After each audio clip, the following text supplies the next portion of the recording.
अरिहन्ताणम् नमो अरिहन्ताणम् सिद्धाणम् नमो सिद्धाणम् इळमो आयर्याणम् नमो आयर्याणम् इळमो उबज्झायाणम्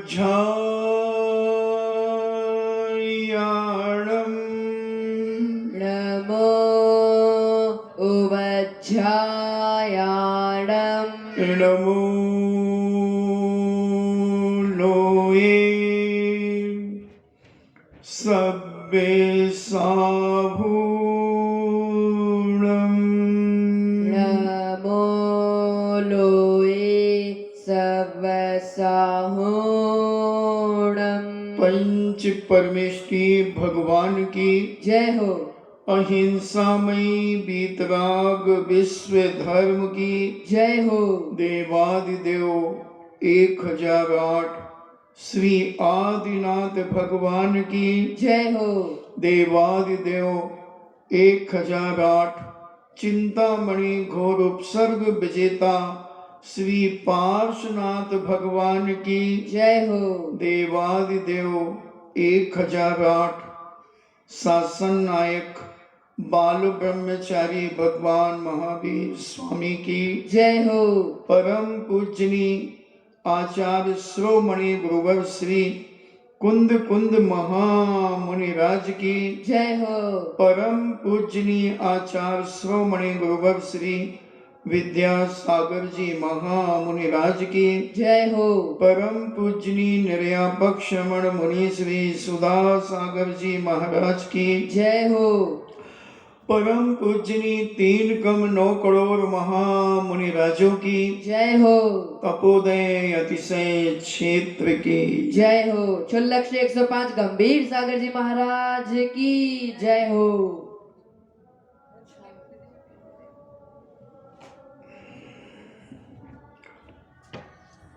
चर्चा चल रही है कि कर्म बड़े बलवान है। कर्म किसी के प्रति भी दया भाव करुणा भाव नहीं रखते। कर्म ना छोटा देखते हैं ना बड़ा देखते हैं, ना मध्यम को देखते हैं। कर्म कहता है जिसने जो कर्म किया है उसे वह ग्रहण करेगा, भोगना ही पड़ेगा।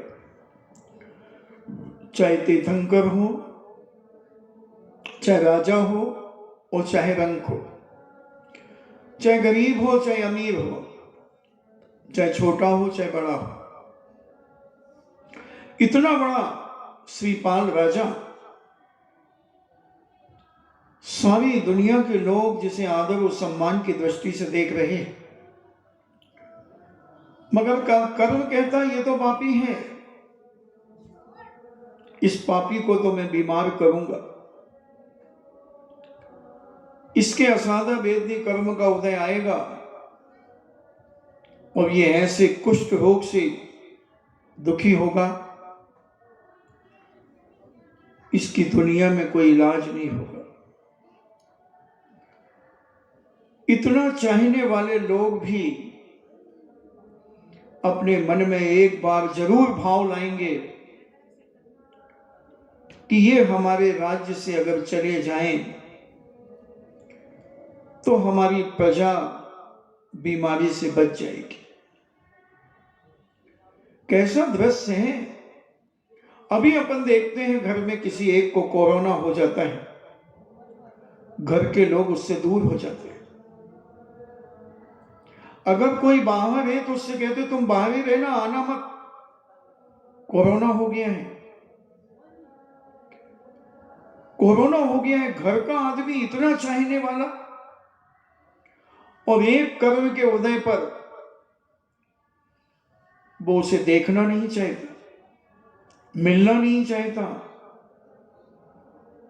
उसकी कमाई, उसका सब कुछ, मगर भी उसे कोई प्रेम से भोजन नहीं परोसता, ऊपर से रख देते हैं उनके बर्तनों पर। कैसा कर्म का उदय आता है कि बड़े बड़े सेठ, साहूकार, राजा महाराजा जब कर्म की चपेट में आते हैं, तब अगर थोड़ा सा ज्ञानी है व्यक्ति, विवेकी है व्यक्ति, सहनशील है व्यक्ति और व्रती है अगर व्यक्ति, तो वो समता से सहन करता है अपने आए हुए कर्मों को। वो जानता है कि सहन तो मुझे ही करना होगा, कोई भी इसमें हाथ लगाने वाला नहीं। जितने लोग भी आएंगे जाएंगे, वो यही कहेंगे, अरे राम राम राम, बहुत तकलीफ होती होगी, खून भी बहता है, मवाद भी बहती है, बहुत तकलीफ है। हे भगवान, ऐसी तकलीफ किसी को ना हो। इतना कहकर के हर आदमी चला जाएगा, मगर वो सारे कष्ट उसी व्यक्ति को भोगना पड़ेगा जिसने कर्म किया है। मैं तो सोच रहा था कि श्रीपाल इतना सर्वांग सुंदर है, अनेक विद्याओं में पारंगत है, पिता का इकलौता बेटा है और प्रजा का लाडला राजकुमार है, तो अगर श्रीपाल को एक छींक आएगी तो सारी प्रजा उसकी नाक पहुंचने के लिए खड़ी हो जाएगी। मगर यहां तो उल्टा हो गया, उसके कर्म का उदय जैसे ही आया, असाता वेदनी कर्म का उदय, परिवार के लोगों के मन में भी भाव आ गया, चाचा काका के मन में भाव आ गया, प्रजा के मन में भाव आ गया। जिस प्रजा का इतना उपकार किया हो श्रीपाल ने, इतना उपकार किया हो कि प्रजा का टैक्स माफ कर दिया हो, प्रजा को सारी सुविधाएं प्राप्त करा दी हो, मगर उस राजा को अपना नगर चंपापुर छोड़कर के जाना पड़ा, वन वन भटकना पड़ा, जंगल जंगल घूमना पड़ा और जाकर के उज्जैनी नगरी के उद्यान के उस तरफ अपने संगी साथी कोड़ी कुश्तियों के साथ एक छोटा सा नगर बसाना पड़ा। श्रीपाल अपने असाता वेदनी कर्म को सहन कर रहे थे और यहां मुहुपाल की बेटी मैना सुंदरी यही कर्म की बात अपने पिता को बताती हैं कि पिताजी, हम आपको बहुत आदर्श और महान मानते हैं, क्योंकि कोई भी पिता अपनी बेटे बेटियों के लिए कभी स्वप्न में भी गलत परिणाम नहीं करता। इसलिए पिताजी, आप जिसके हाथ में मुझे सौंपेंगे वही मेरा पति होगा। मन से भी स्वीकार होगा, वचन से भी स्वीकार होगा, काय से भी स्वीकार होगा, सब तरफ से स्वीकार होगा। इसलिए पिताजी, और अगर तुम किसी अच्छे से अच्छे के हाथ में भी मुझे दे दोगे और मेरा पुण्य नहीं है, तो वो अच्छा भी बुरा हो जाए। कितने इतिहास साक्षी हैं, बड़े बड़े फिल्मी कलाकार शादियां कर लेते हैं और 10-10, 20-20 साल के बाद छोड़ देते हैं।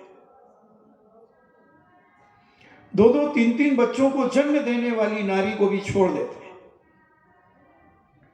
ऐसे हजारों उदाहरण आज वर्तमान में भारत में पड़े हुए, हजारों कह रहा हूं, लाखों भी कह दूं तो कोई अतिशयोक्ति नहीं होगी। लाखों, कितने लोगों के इतिहास आपके मोबाइल में पड़े होंगे, रंग बदलते हुए। कितने रंग बदल जाते हैं।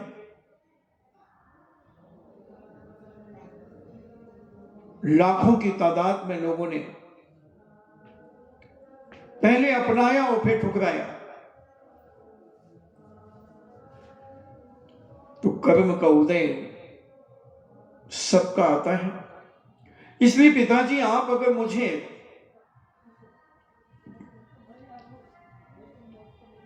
किसी भी राजकुमार के हाथों में सौंप दीजिए, मेरा पुण्य होगा तो मैं सब कुछ पालूंगी, और पुण्य नहीं हुआ, सब कुछ मिलने के बाद भी सब कुछ छूट जाएगा। इसलिए पूज्य पिताश्री, आपके ऊपर मैंने सब कुछ छोड़ दिया है, आप जैसा चाहें। तो पिता इसके ऊपर चिढ़ गया, क्योंकि एक बेटी ने तो अपनी मन की इच्छा पूरी कर ली थी, सुर सुंदरी ने। तो वो चाह रहे थे कि छोटी बेटी भी अपने मन का पति ढूंढ ले,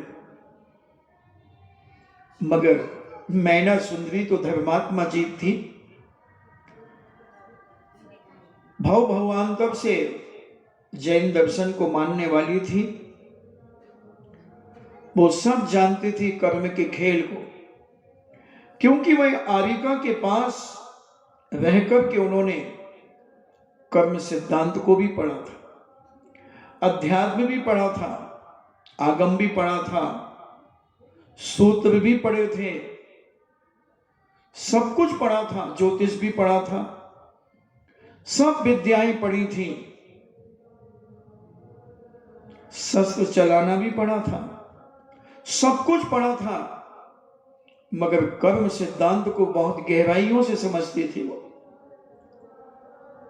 कि मेरे किए हुए कर्म मुझे ही भोगना पड़ेंगे। इसलिए मैं क्यों कुलीन राजकुमारी होकर अकुलीनता का कार्य करूं, कि मैं अपने पसंद का राजकुमार चुनूं। ये कुलीन नारी का लक्षण ही नहीं है। कुलीन नारी तो यही कहती है, जो माता पिता की आज्ञा बस सिरोधार्य, जो माता पिता कह देंगे वह मुझे मान होगा। मैना सुंदरी ने तो यहां तक कह दिया कि लंगड़ा, लूला, अंधा, काना, बहरा, गूंगा, अपाहिज, किसी के हाथ में भी पिताजी आप दे देंगे तो मैं छू चपाट नहीं करूंगी, क्योंकि मैं यही मानूंगी कि मेरी किस्मत में, मेरे भाग्य में, मेरे पुरुष, मेरे लक में ऐसा ही मिलना था। और आप अगर किसी अच्छे के हाथ में दे दिया और एक्सीडेंट हो गया तो, अपाहिज हो गया तो, लंगड़ा लूला हो गया तो, बहरा हो गया तो, गूंगा हो गया तो, इसलिए पिताजी आप अपने हिसाब से करिए।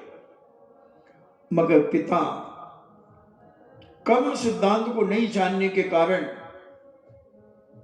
वो अहंकार में आ गया और बेटी को जलील करने लगा, नीचा दिखाने लगा कि अच्छा तुम मेरी आज्ञा का उल्लंघन कर रही है, तुम मेरी आज्ञा का उल्लंघन कर रही है, बड़ा धर्म की बात कर रही है, देखता। और वह मंत्रियों से सलाह करता है, विवाद बहुत बढ़ जाता है और प्रातः काल हो जाती है तो राजा अश्व को मंगाता है और अपने मंत्री से कहता है चलो भ्रमण के लिए चलते हैं। और भ्रमण करते करते उज्जैनी के अंतिम छोर पर पहुंच जाते हैं, उद्यान में, जहां उद्यान से राजा को दिखता है कि बहुत सारे लोग उद्यान के बाहर इकट्ठे हुए हैं। राजा वहां पहुंचता है और देखता है कि एक व्यक्ति हष्ट पुष्ट है मगर कोढ़ी है। एक आसन के ऊपर वो बैठा है और सारे लोग नीचे बैठे हैं। राजा वहां पहुंच जाता है और उससे पूछता, तुम कौन हो, यहां कैसे आए हो, क्या कारण है? वो कहता है, राजन मैं भी राजा हूं मगर इस समय मैं अपने कर्मों का फल भोग रहा हूं। राजा ने जैसे ही कर्म का नाम सुना और कहता, ये भी मेरी बेटी जैसे पागल लगता है। अरे कर्म में क्या होता है, जो मैं करूंगा वो सब हो जाएगा। ये भी ऐसी पागल बुद्धू है। राजन मैं चंपापुरी का राजा हूं और मुझे ये कोढ़ हो गया, मेरे साथियों को कोढ़ हो गया, तो मैं अपना राजपाट छोड़कर जंगल जंगल यहां तक आ गया हूं। अपने कर्मों को भोगूंगा धर्म पुरुषार्थ के साथ। मैं अपने जीवन में धर्म का बहुत बहुमान करता हूं, धर्म की बहुत इज्जत करता हूं। धर्म के बिना मैं अपना जीवन अधूरा समझता हूं। मुझे विश्वास है कि राजन कभी ना कभी मेरा कर्म कटेगा और मैं एक न एक दिन स्वस्थ हो जाऊंगा। जब तक स्वस्थ नहीं हूं तब तक से जंगल में रहूंगा, क्योंकि हम अपनी प्रजा के बीच में रहते हैं तो उसकी दुर्गंध प्रजा को सताती है। राजा ने कहा अपने मन से कि मैना सुंदरी को इसी के साथ देना चाहिए। जब ये कह ही रही है कि पिताजी तुम जिसके साथ दोगे मुझे वो स्वीकार होगा, ऐसा निश्चय करके राजा मोहूपाल मैना सुंदरी का स्मरण करता हुआ विचार करता है कि बस इसके साथ ही मैना सुंदरी का पानी ग्रहण करेंगे। मैं सोच रहा था कि इसकी शादी बहुत धूमधाम से करूंगा, क्योंकि एक ही मेरी छोटी बेटी बची है, मगर बेटी तो हर जगह अपने कर्म की बात करती है, अपने धर्म की बात करती है। अब देखते हैं इसके धर्म में ताकत है, इसके कर्म में ताकत है। जो होगा वो सब सामने होगा। और दृढ़ निश्चय करके मोहूपाल श्रीपाल से विवाह करने का तय कर लेता है।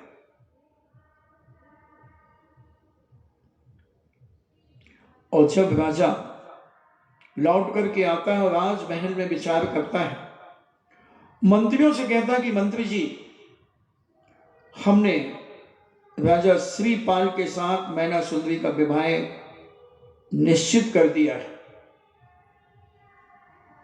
उसके पहले तक सारे मंत्री मौन थे, मगर मंत्रियों से अब मौन रहा नहीं गया। तो मंत्री कहते हैं, राजन क्या कह रहे हो? ऐसी फूल सी बेटी, गुण संपन्न बेटी, अनेक अनेक गुणों से पारंगत, और ऐसी बेटी को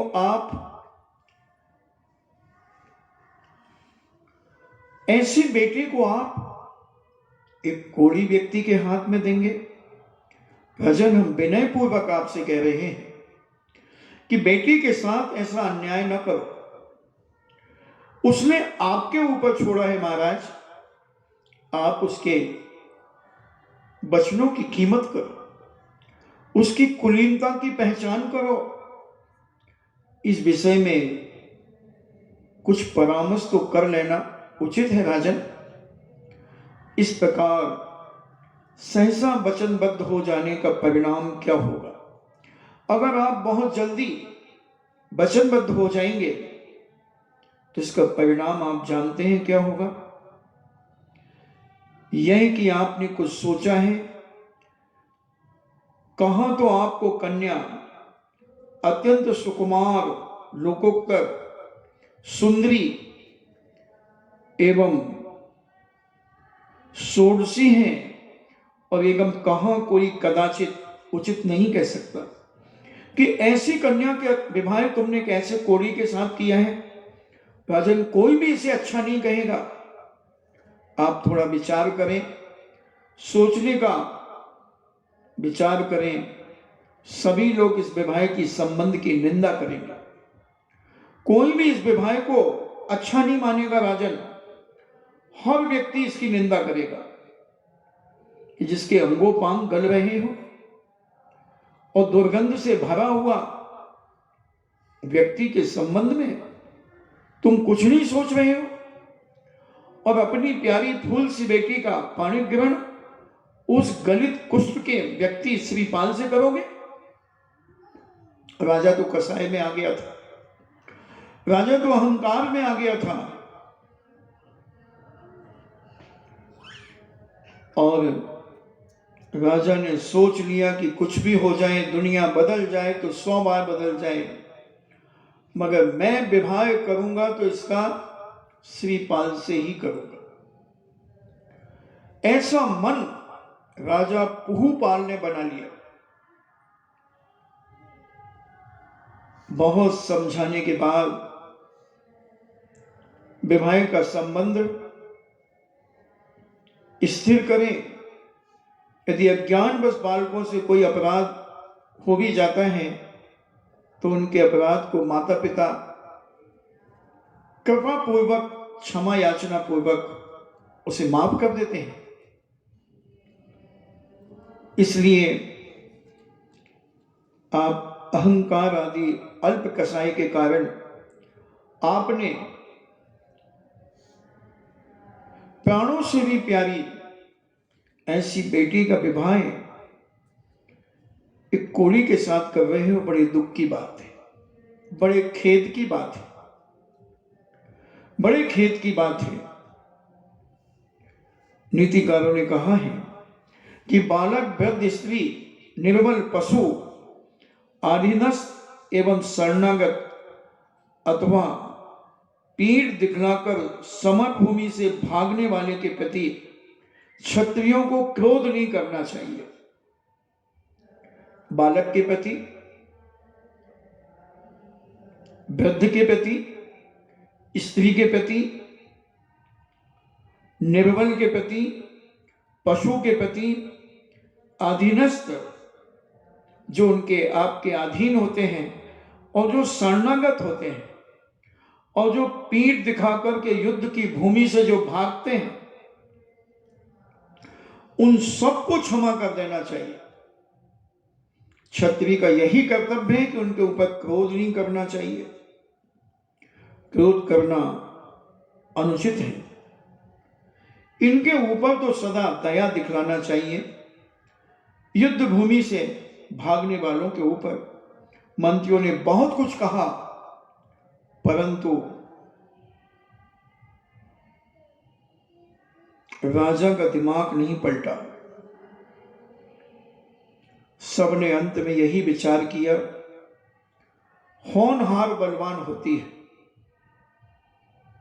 होनहार बलवान होती है। अनेक पुरुषार्थ करने के बाद भी जब कार्य में सफलता नहीं मिलती तो यही कहा जाता है कि होनहार ऐसी ही थी, इसके कर्म का उदय ऐसा ही था।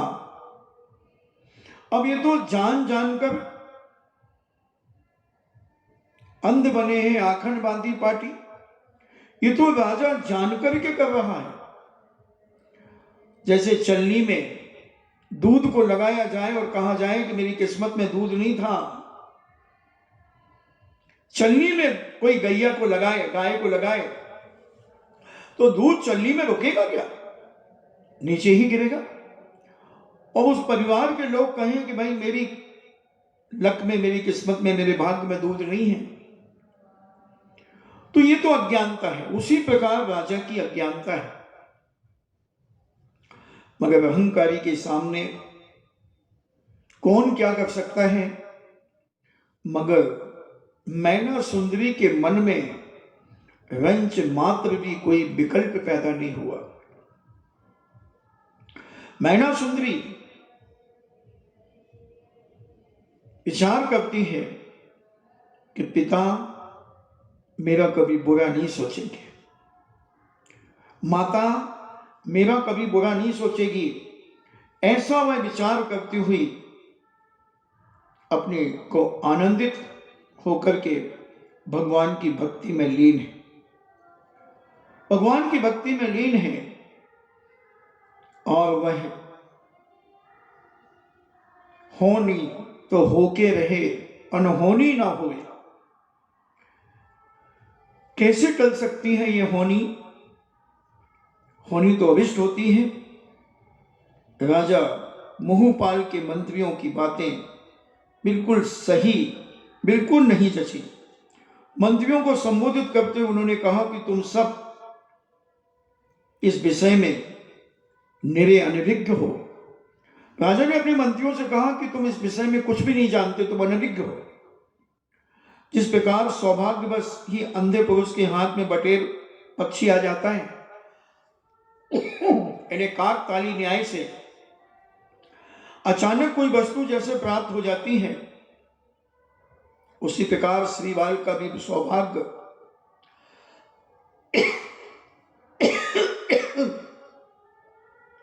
सौभाग्य ही कन्या के वर के रूप में उसे प्राप्त हो चुका है।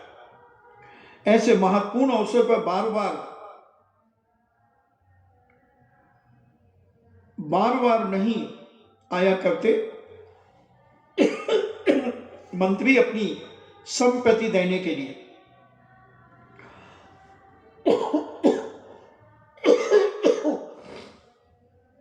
राजा, आप कुछ विशेष सोच रहे हैं, इसे परिवर्तित भी किया जा सकता है, किंतु भविष्य में इसके लिए बहुत पश्चाताप करना पड़ेगा। यह निश्चित है। इसीलिए हम लोगों का सादर अनुरोध है कि मैं ऐसी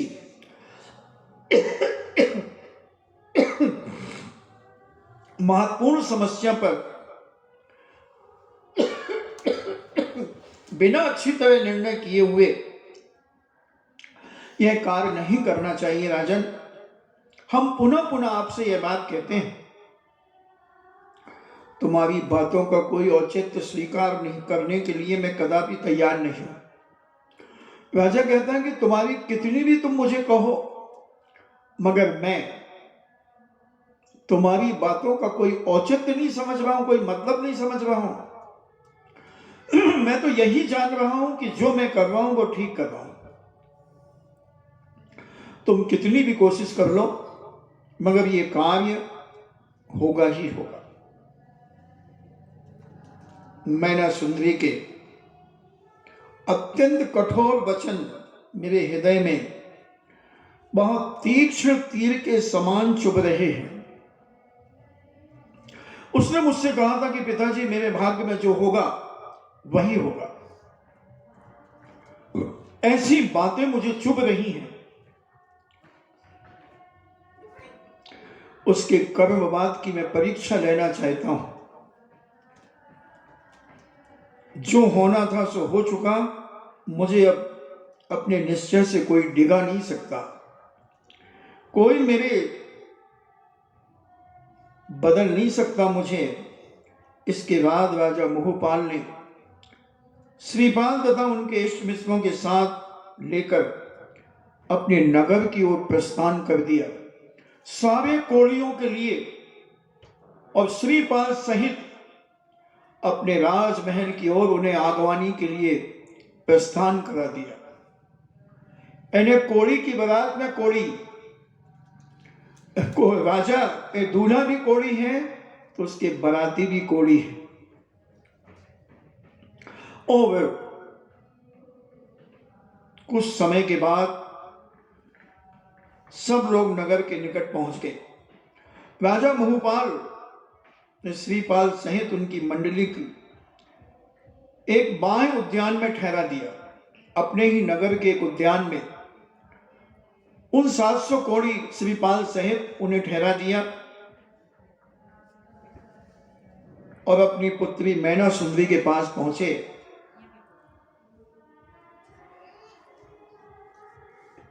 और कहा, बेटी अब भी समय है कि तुम अपने हठ का परित्याग कर दो एवं अच्छी तरह सोच समझकर कहो कि तुम्हें कैसा पति अभिष्ट है।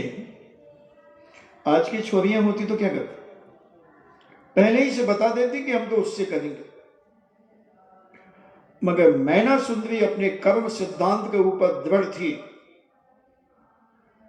मैना सुंदरी ने उत्तर दिया, पिताजी, मुनि क्रिया में तत्पर रहने वाला प्राणी यदि दर्शन भ्रष्ट होता है, अपने को धर्मात्मा प्रचारित करने वाले यदि दया से हीन होता है, विवेक शून्य होकर यदि कोई ध्यान में सफलता पाना चाहता है, अपने क्रोधी स्वभाव में परिवर्तन किए बिना ही यदि कोई त्यागी हो जाने की इच्छा रखता है, तथा पिता की आज्ञा को भंग करके भी यदि कोई पुत्र अपने आप को गुणवान समझता है, तो इससे बड़ी विडंबना नहीं तो और क्या कहा जा सकता है। पिताजी, अगर कोई मुनि बन गया और अगर क्रोधी है तो क्या वह मुनि है? पिता को कह रही है, बेटी, कोई धर्मात्मा अपने आप को कहे कि मैं बहुत धर्मात्मा हूं और दया विहीन हो, उसके अंदर दया रंच बात ना हो, तो क्या वह धर्मात्मा हो सकता है? विवेक शून्य होकर यदि कोई ध्यान में सफलता पाना चाहता है कि उसको विवेक नहीं है, कोई ज्ञान नहीं है, कोई चारित्र नहीं हो, कहता मैं ध्यान में बैठा हूं, तो क्या उसे सफलता प्राप्त हो जाएगी?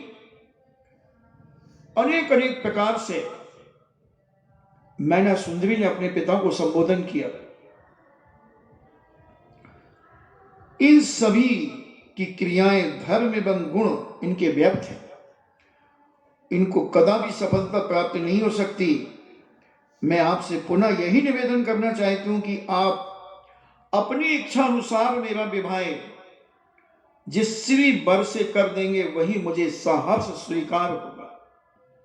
कैसी बेटियां होती हैं कि जो अपने माता पिता का कितना आदर और सम्मान करती हैं। ये कहलाती है कुलीन परिवार की कुलीन बेटियां। इतना जान करके भी कि कोड़ी के साथ मेरा विवाह किया जा रहा है, मगर माता पिता पर कितना विश्वास है कि मेरे पिता कभी मेरे साथ धोखा नहीं कर सकते, मेरे पिता कभी मेरी जिंदगी को खतरे में नहीं डाल सकते। यद्यपि मैना सुंदरी ने राजा से नीतिपूर्ण वचन ही कहे थे, मगर राजा उनके वचनों को सुनकर संतुष्ट नहीं हुए और बड़े प्रसन्नता के साथ राजा ने कहा कि ये मैना, मैंने तुम्हारे लिए कुष्टी कोड़ी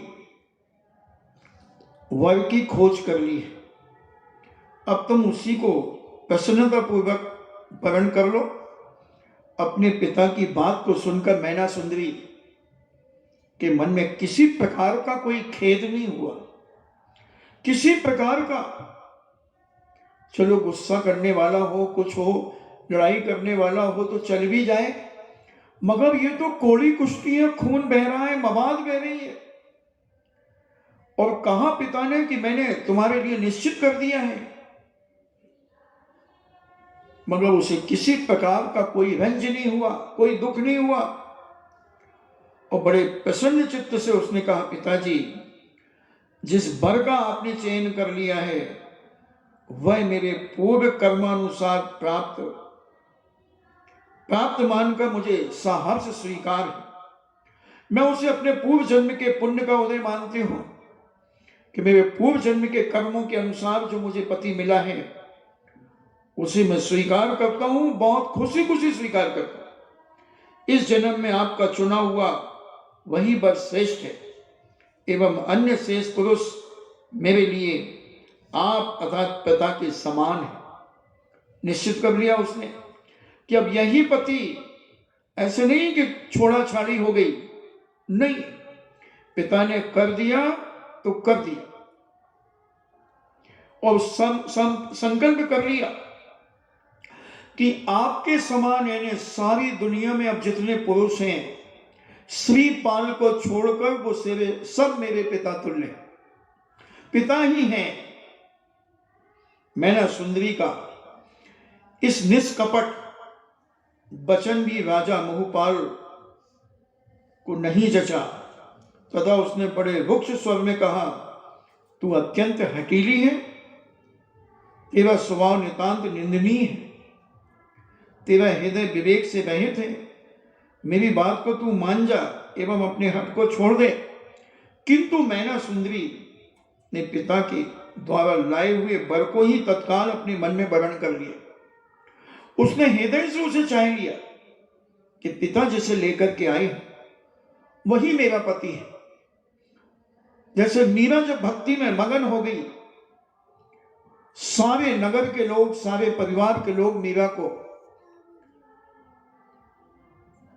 भक्ति छुड़ाना चाहते थे और संसार में फंसाना चाहते थे, मगर मीरा कहती, मेरे तो गिरधर गोपाल दूसरो ना कोई, जाके सिर मोर मुकुट मोर पति सोई, छाण दली कुल की कहानी क्या करेगा कोई, संतन डिग बैठ बैठ लोक लाज खोई। ये मैंने चौथी कक्षा में पढ़ा था कि मीरा ऐसी भक्ति में मगन हो गई थी कि वो कहती थी कि वही मेरे भगवान है, वही मेरे पिता हैं, वही मेरे पति हैं। जाके सिर मोर मुकुट, जिसके सिर पे मोर का मुकुट, मेरे तो गिरधर गोपाल दूसरो न कोई।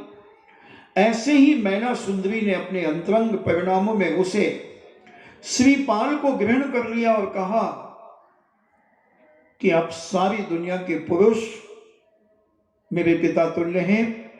पिताजी ने पुनः कहा, तू अपना हट छोड़ दे। उसने कहा, नहीं पिताजी, मेरे कर्म में जो होगा वही होगा।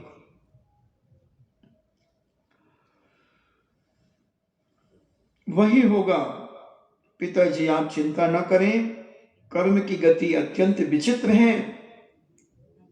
शुभ कर्मों का जब उदय होता है तब अनिष्ट वस्तु भी इष्ट में बदल जाती है, और जब पाप का उदय होता है तो इष्ट वस्तु भी अनिष्ट हो जाती है। हमने कल या परसों कहा था कि सांप भी हार बन गया और हार भी सांप बन गया।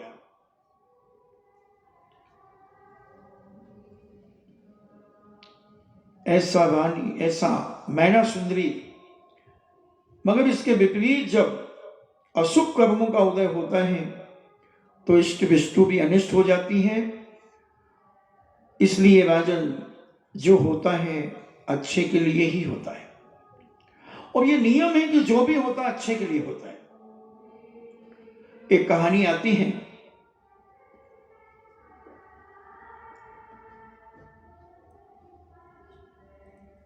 दो कहानियां आती,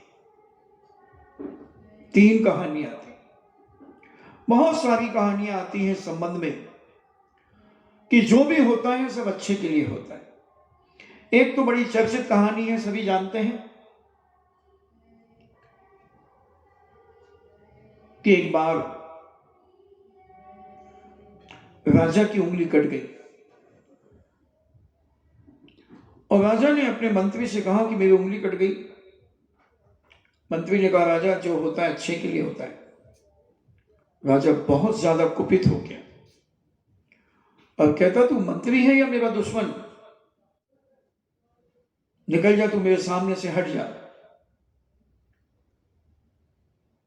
मंत्री बहुत होशियार था,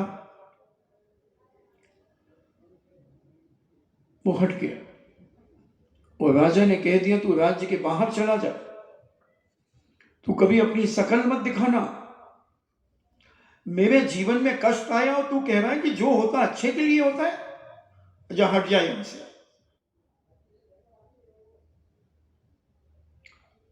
मंत्री चला गया।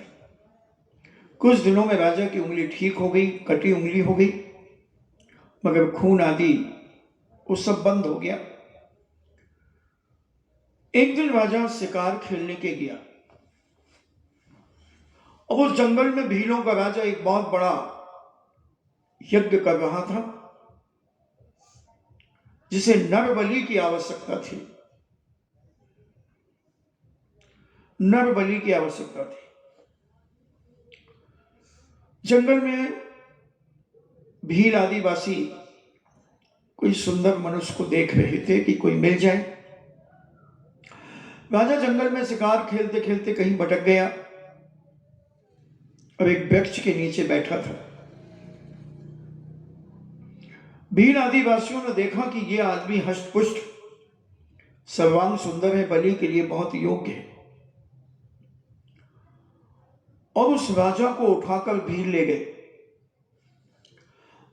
और बलि की वेदी पर राजा को चढ़ा दिया। मगर उसके पहले जो यज्ञ कराने के लिए जो पुरोहित आया था, उसने कहा कि पहले इनके सर्वांग अंग उपांग को देखना है कि कहीं से अपंग तो नहीं है। उनके सारे अंग उपांगों को देखा। अंग 8 होते हैं, उपांग बहुत सारे होते हैं। कई लोग, किसी की उंगली कट जाती है तो उसे आहार देने के लिए मना करते हैं। कई साधु भी कहते हैं कि नहीं नहीं तुम आहार नहीं दोगे, तुम्हारी उंगली कटी है। किसी की आंख खराब हो जाए तो उससे कहते तुम आहार नहीं दोगे। नहीं, अंग और उपांग में बहुत अंतर है। अंग अगर अपाहिज है तो भी वो आहार देने का पात्र नहीं, अभिषेक करने का पात्र नहीं। अगर उपांग अपाहिज है तो कोई बात नहीं। मुझे एक बहुत पुरानी दीक्षा के 1 साल बाद की घटना है कि पनागर में पूज्य आचार्य श्री संघ सहित थे और एक बच्चे की उंगलियां नहीं थी चारों, और उसने मुझे आहार दिया। अब मैं कुछ जानता नहीं था, पढ़ा नहीं था, क्योंकि बीमार रहता था। तो मैंने आहार तो ले लिया और फिर आचार्य श्री से कहा कि महाराज जी, यहीं पे एक लड़का है, उसने आहार दिया है मुझे, उसकी ये चारों उंगलियां नहीं है। आचार्य श्री ने कहा नोट फट जाए तो कोई बात नहीं, मगर नोट का नंबर नहीं फटना चाहिए तो नोट चल जाता है। तो मैंने कहा महाराज जी वो तो मोटरसाइकिल भी ऐसी भगाता है, कार भी चला लेता है, सब कुछ करता है। तो बोले मैंने कहा ना तुमसे कि नोट का नंबर नहीं फटना चाहिए, नोट फट जाए तो कोई बात नहीं, नोट पूरे में चल जाता है। मैंने कहा अच्छा। फिर मैंने जब श्री मूलाचार्य जी को पढ़ा, मूलाचार्य प्रदीप को पढ़ा, अनगार धर्मागत को पढ़ा,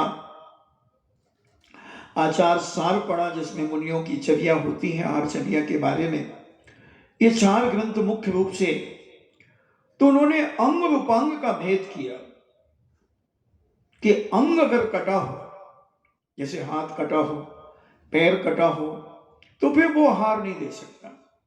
कान कटा हो, आंख फूटी हो, उंगलियां कटी हो, चाहे पैर की हो, 6 हो, 8 हो, 7 हो, उनसे कोई फर्क नहीं पड़ता,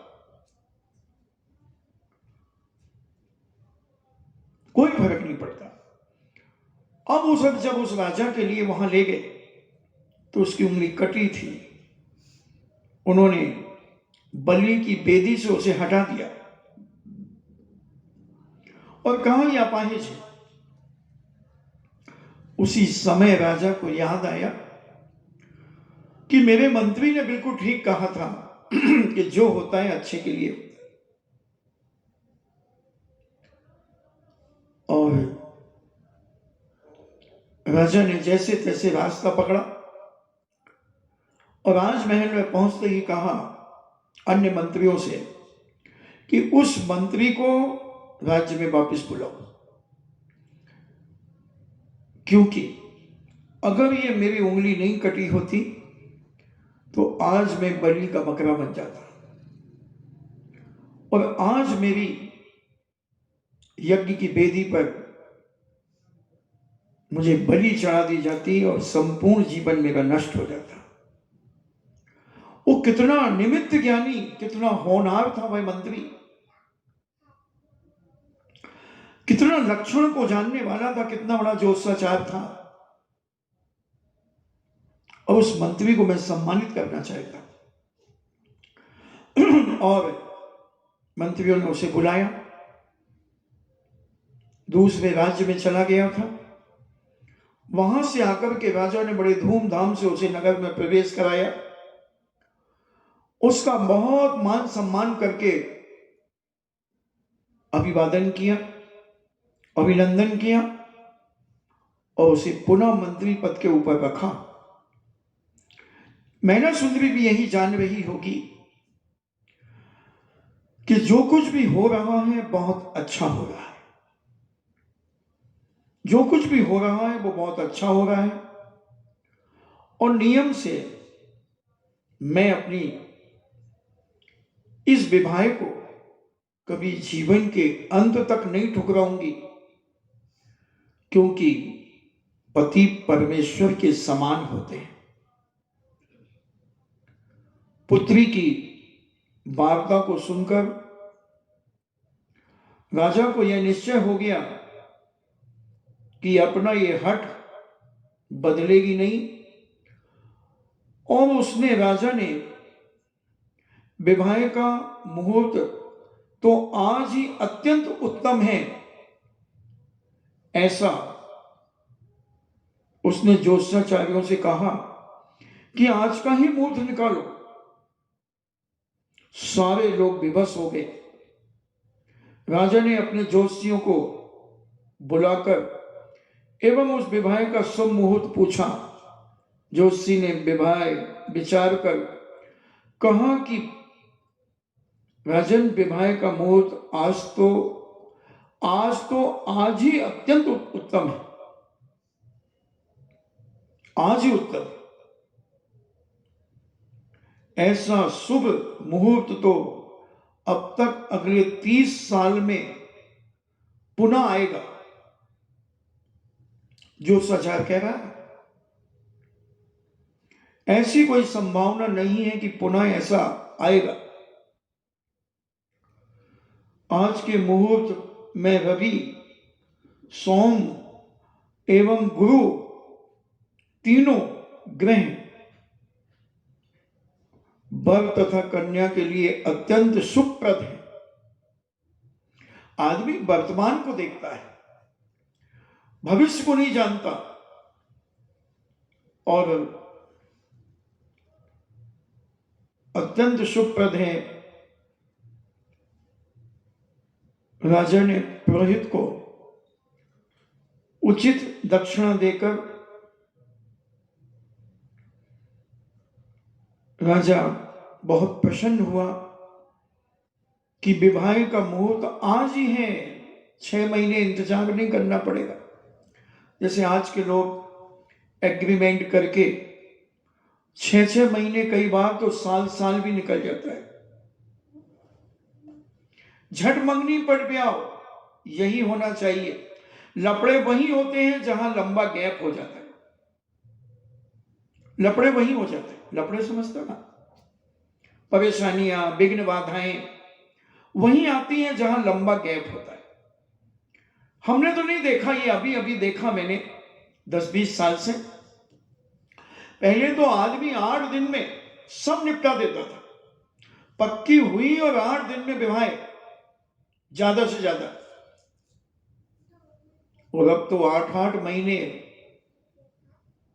वो एक दूसरे के वीक पॉइंट जान जान करके लड़ाइयां झगड़ा करने लगते हैं, इधर उधर की बातें करने लगते हैं और अनेक परेशानियां दोनों परिवार के जीवन में उपस्थित हो जाती है।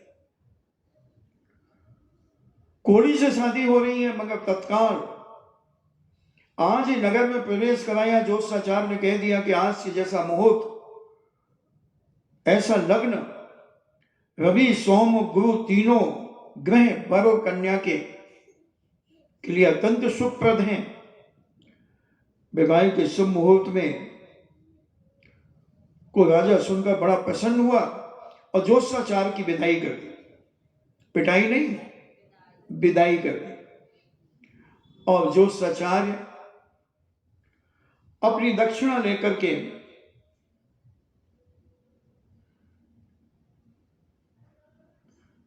किंतु राज जोशी ने दक्षिणा लेना अस्वीकार कर लिया एवं कहा कि राजन, आपकी इस दक्षिणा को मैं नहीं ले सकता। ऐसे अयोग्य विवाह से किसी को भी प्रसन्नता नहीं है तो मुहूर्त अच्छा, मगर ये वर इस कन्या के लिए अयोग्य है, इसलिए मैं दक्षिणा नहीं लूंगा।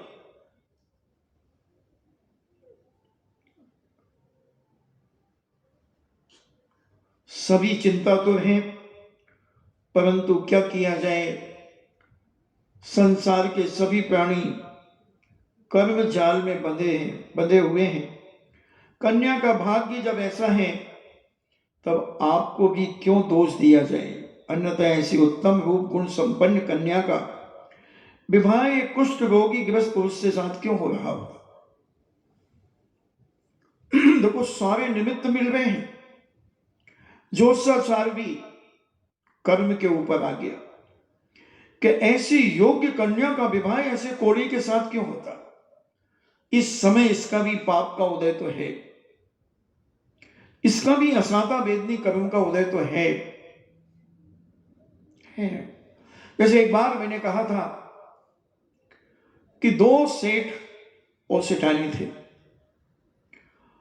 और दोनों सेठानियां गर्भवती थी और उनमें बड़ी मित्रता थी दोनों सेठों में। तो दोनों सेठानियों के सेठों ने कहा कि अगर तुम्हारी सेठानी से पुत्र की प्राप्ति होती और मेरी सेठानी से पुत्री की प्राप्ति होती तो ये दोनों संबंध गर्भ में ही संबंध कर दिए, गर्भ में ही संबंध कर दिए। और योग से जो पुत्री हुई वो तो सर्वांग सुंदर थी, मगर जो पुत्र था वो नाग के समान था। जैसे नाग होता है, नाग था। उसी दिन से बेटी की मां को चिंता हो गई कि सेठ साहब तो वचनबद्ध हैं दोनों सेठ, और मैं नाग से अपनी बेटी की कैसे शादी करूंगी। बहुत चिंतित हो गए। मगर पहले के लोग जवान के पक्के होते थे, प्राण जाए पर बचन न जाए। रघुकुल रीत सदा चली आई, प्राण चले जाए मगर जो वचन माता पिता ने दे दिया है वो वचन कभी खंडित नहीं हो सकता। और जब वो बड़े हुए तो वो शादी भी हो गई। है कोई मां में दम जो नाग के साथ अपनी बेटी की शादी कर दे। बहुत बड़ा कलेजा चाहिए मां को, पिता को, मगर वचनबद्धता बहुत बड़ी बात होती है। और शादी कर दी। मगर उस बच्चे में पता नहीं क्या एक कला थी कि दिन भर तो वो नाग रहता था और रात्रि में बहुत सुंदर राजकुमार के रूप में प्रकट हो जाता था। मां को तो टीस लगी थी। एक दिन मां अपनी बेटी के नगर में गई थी तो उसने कहा चलो बेटी से भी मिलकर के आते हैं। बेटी से पूछा, बेटी कैसा चल रहा है?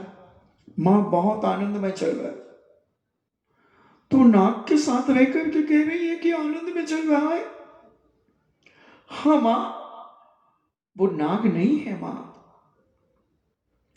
वो दुनिया के सामने नाग हैं, मगर जब वो मेरे पास आते हैं तो वो बहुत सुंदर राजकुमार के रूप में आते हैं। क्या बात कर रही हो? हाँ माँ। वो अपनी नाग की, जैसे कांचली नाग छोड़ देता है, ऐसी वो अपनी कांचली पिटारे में छोड़ करके आते हैं और मेरे साथ एक राजकुमार का जीवन जीते हैं। मां कहती है अच्छा, तो आज रात को बेटा मैं यहीं रुकती हूं। वैसे बेटी के घर में मुझे रुकना नहीं चाहिए, बेटी के घर का पानी भी नहीं पीना चाहिए, खाना तो बहुत दूर की बात है, क्योंकि बेटी का कन्यादान होता है और दान की हुई वस्तु को ग्रहण नहीं किया जाता। और वह रात रुक गई और जब वह नाग आया, उसने अपने शरीर की कांचली को छोड़ा और अपनी धर्म पत्नी के पास चला गया। मां तो मोह में पागल थी और मां ने उस कांचली को जला दिया, पिटारा सहित उसमें आग लगा दी और जलाकर के समाप्त कर दिया। और प्रातः काल होते ही वहां से रवाना हो गई। महिलाएं बहुत चतुर होती हैं, अपने कार्य करने में बड़ी माहिर होती है। और जब वह नाग की कांचली पहनने आया तो उसने देखा कि अरे कहां गई?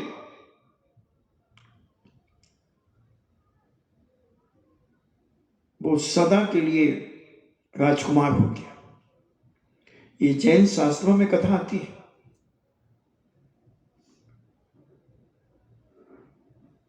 तो जब पुण्य का योग आता है तो सारे निमित्त अपने आप मिलते चले जाते हैं, और जब पाप का योग आता है तो सारे पुण्य भी पाप में बदल जाता है।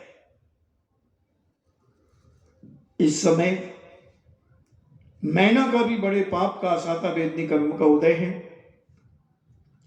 श्री पाल का भी बड़ा असाता वेदनी कर्म का उदय है, पाप का उदय है। मगर भविष्य बहुत उज्जवल है, ऐसा ज्योतिषाचार्य कह रहा है। और कन्या का भाग्य चिंता तो है, परंतु क्या किया जाए, संसार के सभी प्राणी कर्म के जाल से बंधे हुए हैं। कन्या का भाग्य ही जब ऐसा है तब आपको क्यों दोष दिया जाए? अन्यथा ऐसे उत्तम रूप गुण संपन्न कन्या का विवाह एक कुष्ठ रोगी के साथ, पुरुष के साथ क्यों हो रहा है? उसका भाग्य खोटा है। यह सब होते हुए भी प्रत्येक विचारवान अब भी यह कहने के लिए बाध्य है कि आपको इस संबंध में पर्याप्त विचार कर लेना चाहिए। राजा को अभी भी कह रहे हैं, जैसे बुद्धिमान कर्तव्य परायण एवं नीतज्ञ राजा से किसी को भी ऐसी आशा नहीं थी कि आप ऐसी भयंकर भूल अपने जीवन में कर देंगे। आपकी बुद्धिमत्ता कहां मारी गई, कहां चली गई? ऐसी कल्पनातीत अनर्थ को करने के लिए आप किस प्रकार से तैयार हो गए हैं राजन, कि आप एक कोड़ी के साथ अपनी राजकुमारी मैना सुंदरी का विवाह करने के लिए आप तैयार हो गए हैं? आपकी बुद्धि कहां मारी गई? कहां चला गया आपका दिमाग? कहां चला गया? मगर ऐसी दशा देखकर क्या कहा जाए कि निकट भविष्य में आपके राज्य में किसी प्रकार की कोई दुखद घटना अवश्य घटेगी राजन। जोशी इस प्रकार भर्त्सना पूर्वक युक्त वचन कह रहा है, बिना दक्षिणा लिए अपने घर को लौट गया। इसके बाद नगर में चारों तरफ विवाह की तैयारियां और चर्चा शुरू हो गई, जिसे देखिए सोते बैठते उठते खाते पीते चलते फिरते इस समय इसी विवाह की चर्चा हो रही है। कोई रिच फैमिली का जब विवाह होता है तो उसकी भी चर्चा बड़ी जोरों से होती है कि उन्होंने बारातियों के लिए, एक एक बाराती के लिए एक एक गाड़ी रख दी है कि जिसको जहां घूमना हो घूमो। बारात में एक एक को सोने की चेन दी जा रही है। हाँ, रिच शादियां बहुत होती हैं, बड़ी चर्चा होती है। कोई के मरने की चर्चा होती है तो किसी के विवाह की चर्चा होती है तो किसी के जन्म की चर्चा होती है। किशनगढ़ के अंदर जब रतन लाल जी बाबा जी मरे 106 साल के, अशोक जी ने, सुरेश जी ने, विमल जी ने, तीनों भाइयों ने विचार किया कि बाबा जी तो चले गए, अब क्या करना है। जब उनका 12वां किया उन्होंने, एक एक परिवार में एक चांदी का जग और 6 गिलास, 1.5 किलो चांदी लगभग एक एक परिवार को दी, एक एक परिवार को। और कम से कम 1000 घर होंगे जैन समाज के। और जो अन्य व्यक्ति बैठने के लिए आए, उस समय हम भिंडर में चातुर्मास कर रहे थे, तो भिंडर कमेटी भी गई, चातुर्मास कमेटी। तो जब वो लोग लौट करके आए तो उन्होंने कहा कि महाराज जी, हमें भी 11-11 सिक्के का एक बहुत सुंदर पैकेट बना करके दिया है, हम सबको दिया।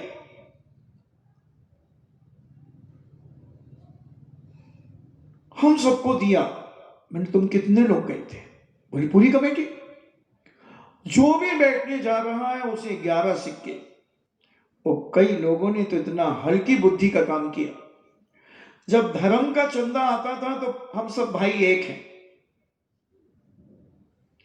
हम सब भाई एक हैं। और जब उसकी लिस्ट बनी कि जग और गिलास की, नहीं, वो बड़े भैया तो ऊपर रहते हैं, हम नीचे रहते हैं, छोटा वाला बाजू वाले में रहता है। एक एक घर में 4-4 लोगों ने जग और गिलास लिए।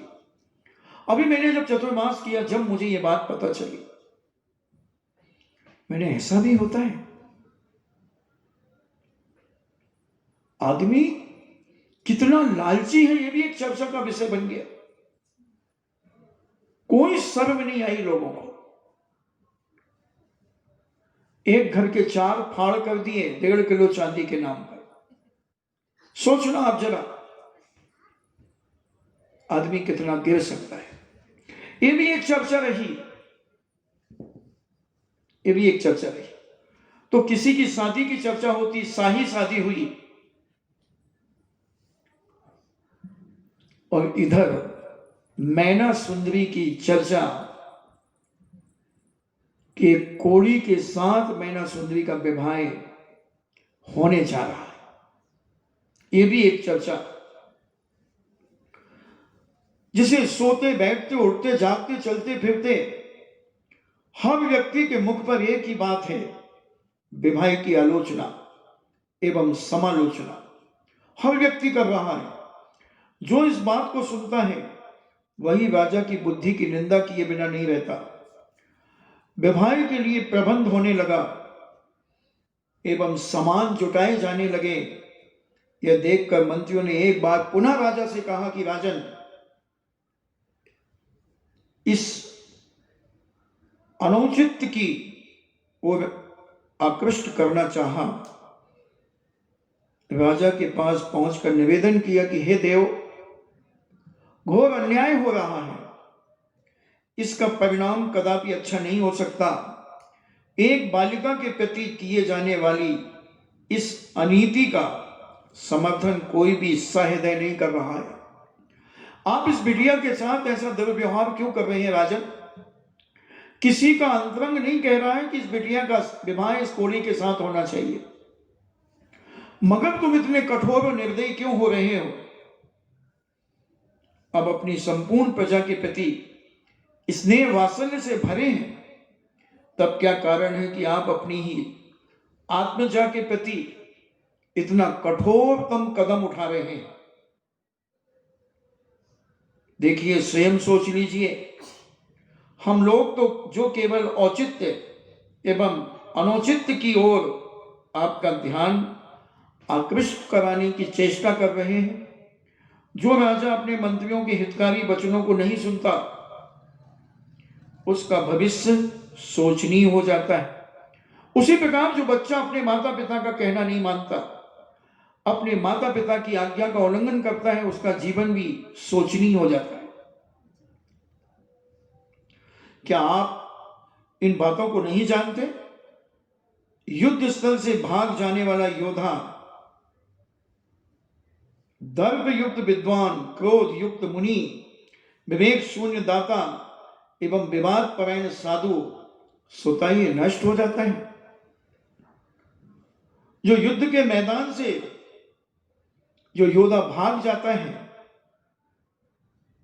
वह विद्वानों के बीच में अपमानित होता है। कोई क्रोधी मुनि, जिसको क्रोध आता है जिस मुनि को, उस मुनि की भी लोग कदर नहीं करते। विवेक शून्य दाता, जिसमें बुद्धि नहीं है और दाता बना हुआ है, उसको भी लोग पागल समझते हैं। विवाद परायण साधु, जो छोटी छोटी बातों में विवाद करता है, जो साधु घृणा करता है इससे उससे, उसकी क्रिटिसाइज करता है, उसका मजाक उड़वाता है, उड़ाता है, नफरत करता है, घृणा करता है, वो साधु स्वयं एक दिन नष्ट हो जाता है। इस प्रकार हमेशा उदास रहने वाला योगी, अपना भेद बता देने वाला चोर, स्वाद के बस में पड़ा हुआ रोगी, उधार लेने वाला सूदखोर व्यापारी, व्रत करने वाली वेश्या, वाह, व्रत करने वाली वेश्या, स्वतंत्रता पूर्वक दूसरों के यहां आने जाने वाली कुलीन स्त्रियां, लोभ करने वाला तपस्वी एवं क्रिया रहित पात्र नष्ट हो जाता है। जो योगी साधु बना है और हमेशा उदास बना रहता है, उसके चेहरे पर प्रसन्नता झलकती नहीं, हमेशा उदासी लटकाए, मुंह लटकाए बैठा रहता है, तो वह योगी एक दिन नष्ट हो जाएगा। अपना भेद बता देने वाला चोर, कि मैंने चोरी कैसे की, कहां से की, तो वो चोर भी नष्ट हो जाएगा। स्वाद के बस में पड़ा हुआ रोगी, कोई बीमार है, शुगर है बहुत ज्यादा और फिर भी मीठा खा रहा है, ब्लड प्रेशर बढ़ रहा है, कोलेस्ट्रॉल बढ़ रहा है, फिर भी घी का चक्कर खा रहा है, तो वो एक दिन नष्ट हो जाएगा। उधार देने वाला सूदखोर अगर सीमा से ज्यादा ब्याज ले रहा है, तो वो व्यापारी के पैसे डूब जाएंगे।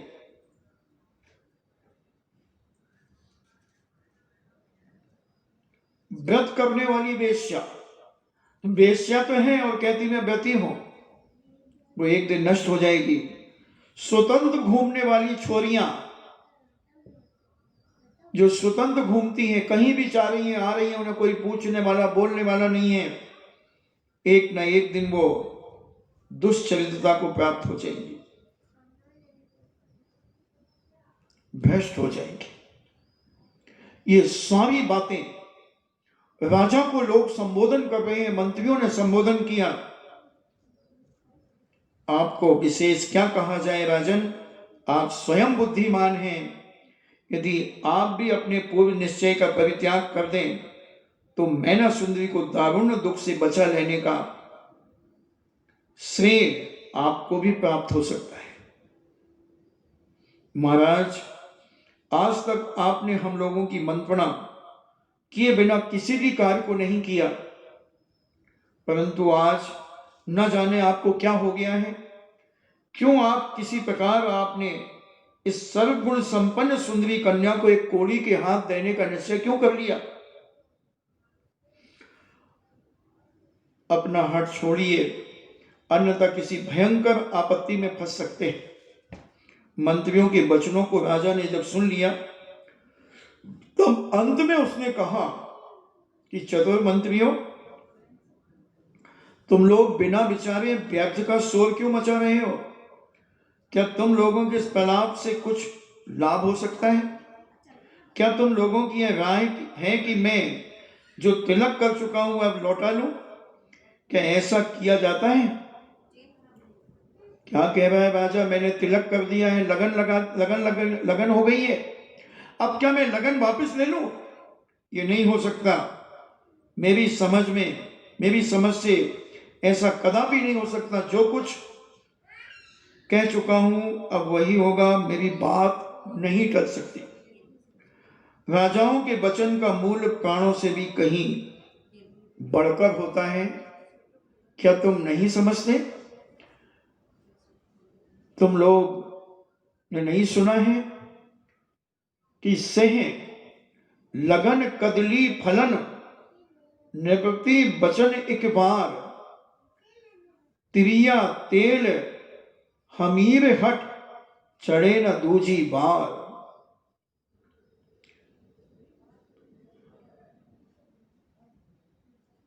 सह, जो शेर होता है वो स्वयं शिकार करता है, किसी दूसरे के शिकार को ग्रहण नहीं करता। लगन एक बार होती है, कदली फलन यानी केला एक बार फलता है, नृपति वचन एक बार, और नृपति यानी राजा का वचन एक ही बार निकलता है। तिरिया तेल, तिरिया को तेल एक ही बार चढ़ता है। हमीर हट, चढ़े न दूजी बार, तिरिया को दूसरी बार तेल नहीं चढ़ता, एक ही बार चढ़ता है। और राजा ने जो कह दिया वह पत्थर की लकीर है, वह अब बदली नहीं जाएगी। और राजा ने सबको चुप कर दिया, सब शांत हो गए। अब देखते हैं क्या गुल खुलता है, राजा क्या विचार विमर्श करता है। अभी तो उसने सबको चुप कर दिया और कह दिया कि राजा के प्राण जा सकते हैं मगर राजा का वचन कभी बदला नहीं जा सकता। मगर मैना सुंदरी को कहीं से कोई गम नहीं है।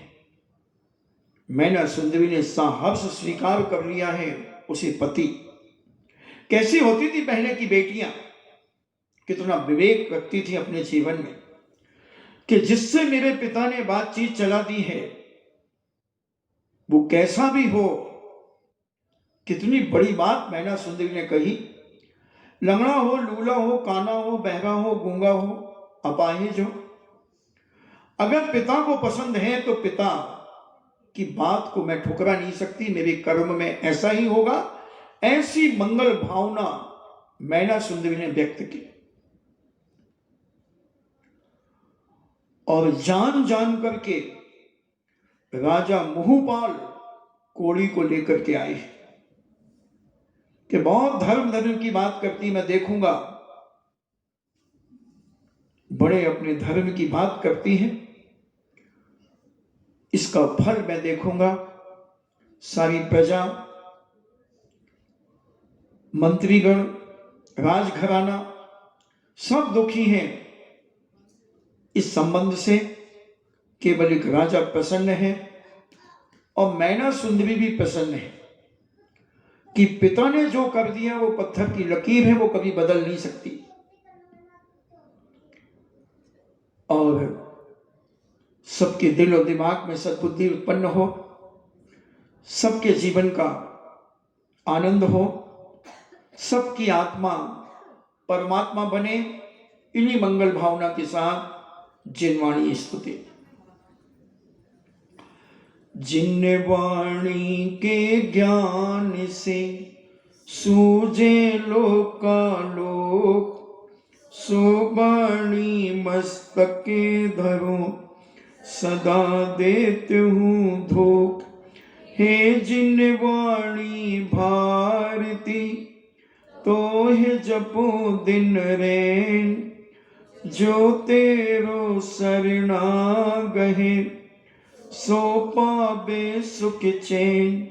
देव भजो अरहंत को, गुरु सेवा निर्ग्रंथ, दया धर्म पालो सदा, यही मोक्ष का पंथ। 9 बार नमो का।